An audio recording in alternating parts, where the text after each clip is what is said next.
Hello,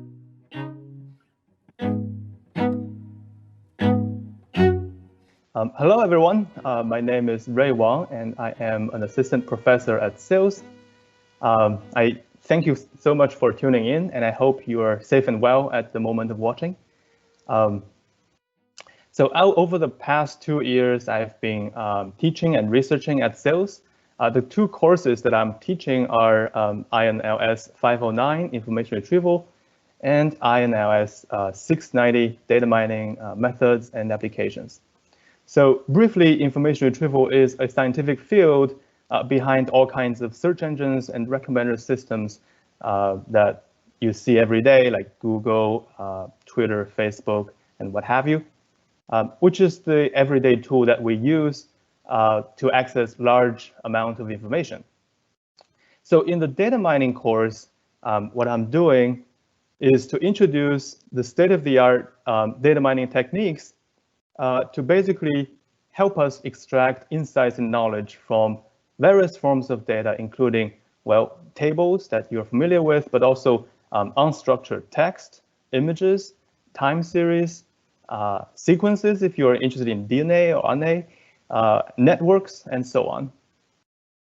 So I'm basically very passionate about both subjects in these two courses, as they really align with my research interest, and that is broadly in the application of data mining and machine learning, both within computer science, but also more importantly, outside of computer or information science. So before talking about my research interest, I guess I will also follow the models of the previous two speakers to talk about my personal journey to my interest in big data and data science. So my undergraduate degree and also my master's degree are actually in information security engineering from Shanghai Jiao Tong University.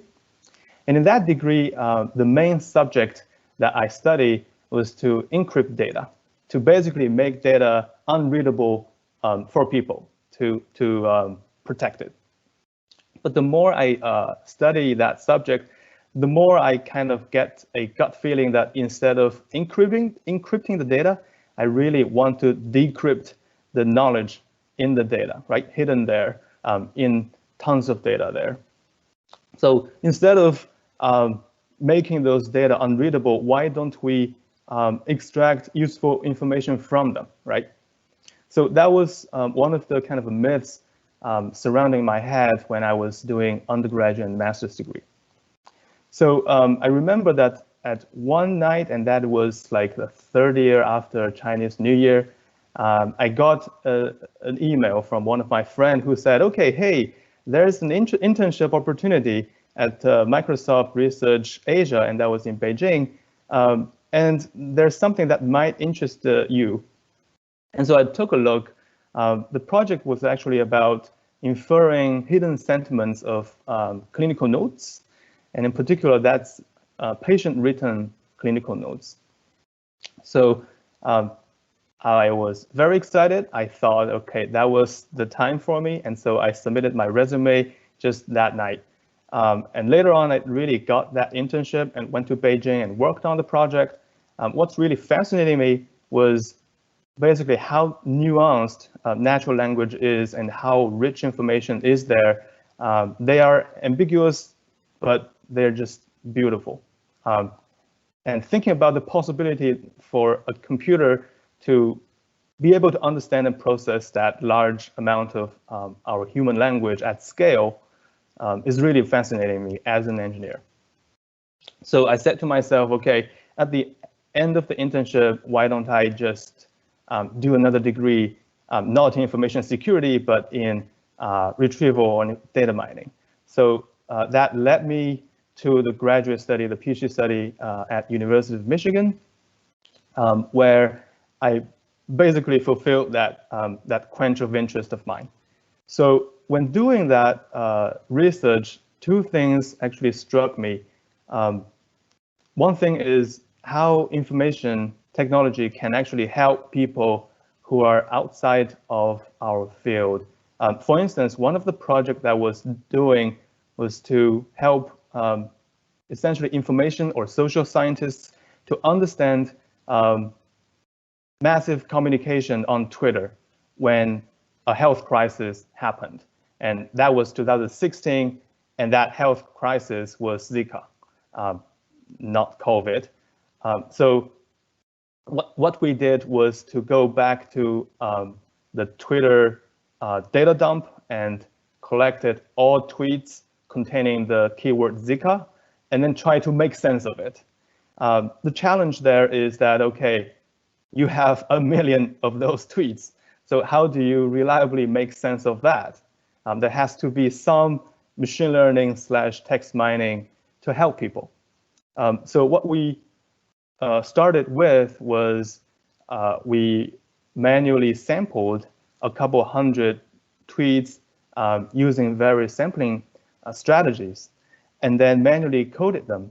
So that was done primarily by our social science colleagues.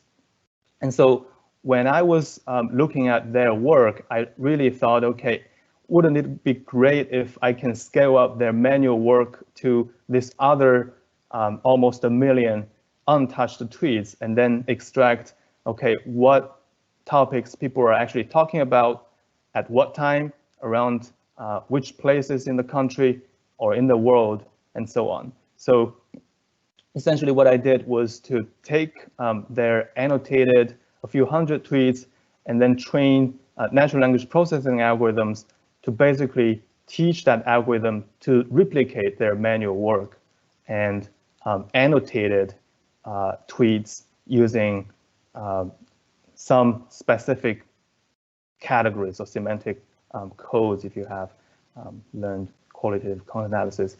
And then that basically enabled us to have a much better view of what's going on around the world that talks about Zika, the prevention. And one of the interesting findings there was, okay, we wanted to figure out what CDC was doing to promote that health protection message. But it looks like they just didn't do a very good job. Well, because they're probably at that time not very adapted to this Twitter world. So at that time, our finding was, okay, we really want to reshape the communication like strategy of all these public health agencies to make their information more kind of contagious to the public and do good to the public.